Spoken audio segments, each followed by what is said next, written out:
You ever wake up, sip your coffee, look out over 120 acres of quiet Oklahoma prairie, and find out a bunch of suburban strangers think they own your land because of a gold-lettered letter in your mailbox? Yeah, that happened. I should have known it was the start of trouble. The second I saw that tacky emblem tree roots shaped like dollar signs smiling up at me from Golden Butte Heights Homeowners Association. Welcome to the neighborhood, they said. Your participation matters. You know what I mean? I almost spit my coffee out. My land's been in the family 3 generations long before there was a cul-de-sac, a cookie-cutter house, or an HOA officer within 50 miles. They ended where my barbed wire fence started. And make no mistake, that wasn't decoration, that was a damn line in the sand. But I figured it was just some new neighbor getting too chummy with the county map. Filed the letter away and went back to running cattle, minding my own.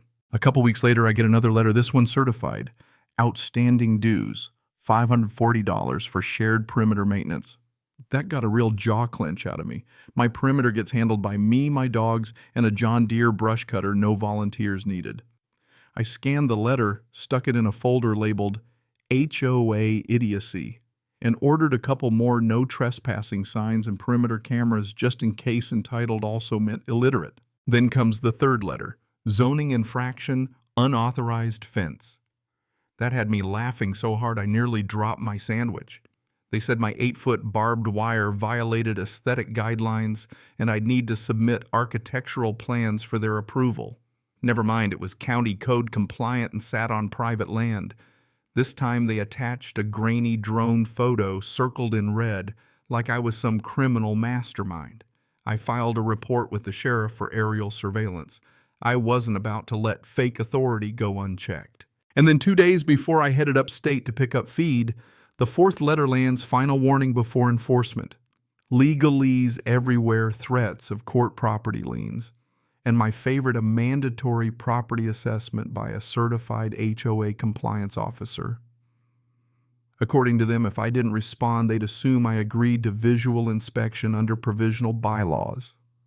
Provisional bylaws, like they were the government now. The only thing missing was a badge and a checkpoint. So I did what any sensible rancher would do. Backed up all the HOA nonsense, mapped my boundaries, printed every deed exemption and county seal.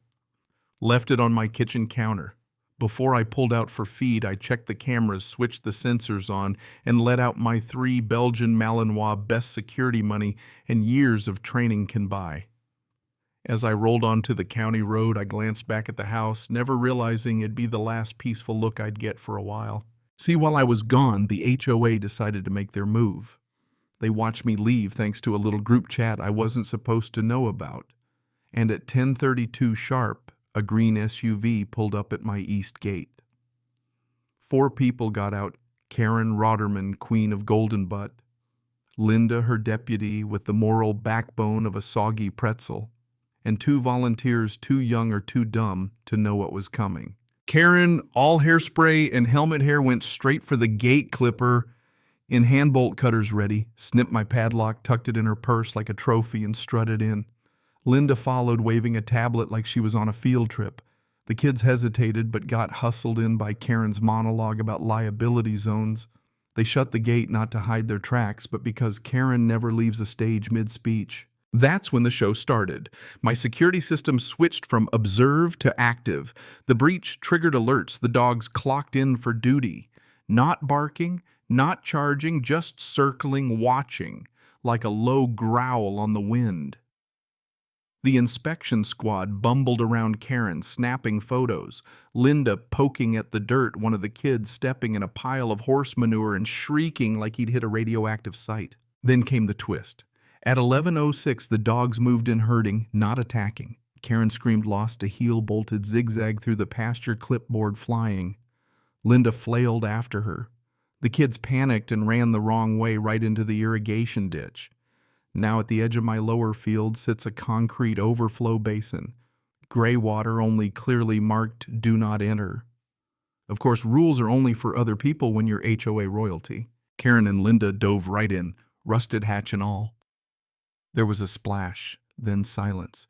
The kids slunk out the gate, traumatized. The dogs watched them go, no harm done, just enough presence to keep them honest. By the time I got home, my cameras showed 3 humans stewing waist-deep in semi-liquid compost.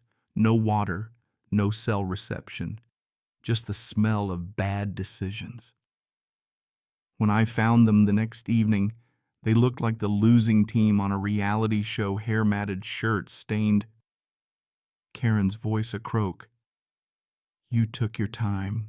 You broke in, ignored the signs, and jumped in a waste pit. You're lucky I didn't find bones down there. That got a moan. I tossed down a rope ladder in water but had to call the sheriff. Deputy Mullins shows up, shakes his head at the footage, leans over the hatch.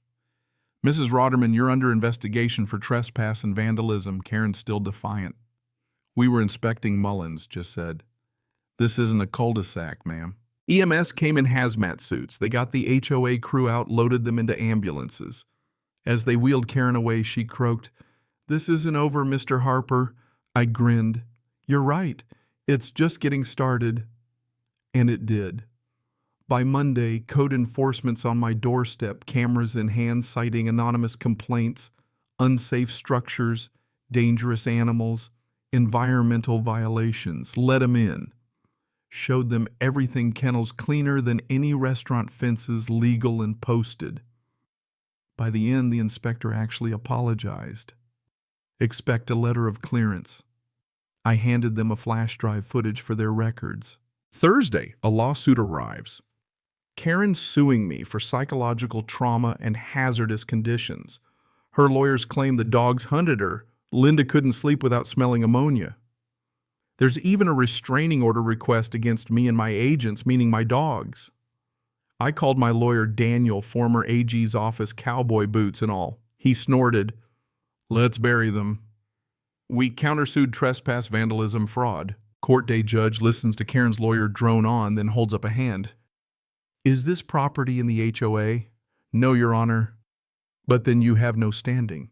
Sit down." Karen's face went pale. Judge dismissed their case with prejudice, then kicked mine to the county prosecutor for possible criminal charges. Karen looked like she'd swallowed a thumbtack. You'd think she'd quit. But no, next it's flyers, Facebook posts, fake news clippings, dangerous rancher biohazard tanks, feral military dogs. I kept them all. My buddy Russ from the feed store sends me screenshots from their private group. Karen, spinning the court law, says biased, stoking up the neighbors. She's gearing up for a crusade, man. So I doubled down. Called in Logan, retired surveyor, mapped my property down to the inch with drones and GPS. Upgraded sensors. Filed an injunction, no HOA member allowed within 100 yards. During discovery, we found the smoking gun, a fake provisional expansion document, forged signature, no county stamp, used to push through dues increases and justify her little war. Turns out Karen had funneled HOA funds over $80,000 into her husband's security business, same guy who supplied the bolt cutters, and her security consultant, a convicted felon, hired to intimidate me off my own land. We gave everything to the county prosecutor. Within days, Karen's house was raided, news cameras rolling, and HOA horror stories poured out, fines over cat microchips, mailbox colors, even threats for emotional neglect of a neighbor's pet. The board resigned en masse. Bank accounts frozen. Karen's husband lost his license. Meanwhile, my ranch was finally quiet. But it wasn't over. A state inspector showed up about the pit, Karen's last trick, anonymous complaint and all.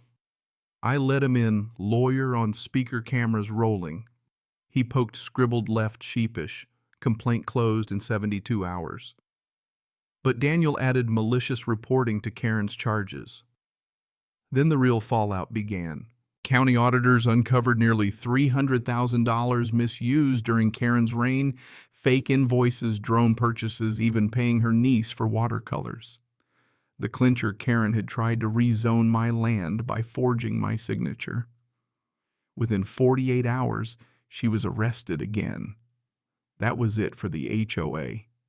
Emergency meeting, unanimous vote to dissolve Karen's name, stripped from every record. Her house for sale husband gone HOA bank account under audit. My security system now better than most prisons. New sign by the pit. Welcome HOA VIP pool access. Still makes me smile.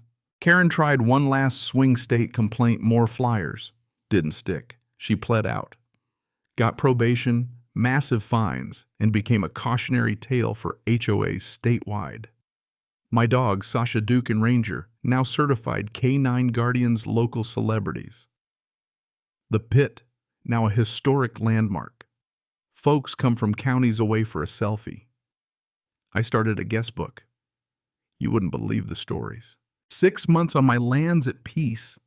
The only thing pressing on my shoulders is the weight of a saddle, not lawyers or fake authority. The DA's office used Karen's case to bust up similar HOA scams statewide. Turns out mine was just the first domino. Karen's husband lost everything the HOA is dust, and the only thing left is a volunteer board who plans garage sales and block parties like it always should have been. And me, I'm writing a book working title, How Not to Lose Your Land to an HOA. My regret not putting floodlights over the pit would have gone viral faster. But I did it the only way that works, documenting waiting and letting folks like Karen hand themselves enough rope. Maybe if you're lucky, you even name a pit after them. So let me ask you, when does community cross the line into tyranny? Where does a neighbor's authority end and your freedom begin? Tell me down in the comments your stories, your verdicts, your HOA nightmares. And hey, if you ever find a gold-lettered letter in your mailbox, just remember, never ever ignore a sign that says no trespassing.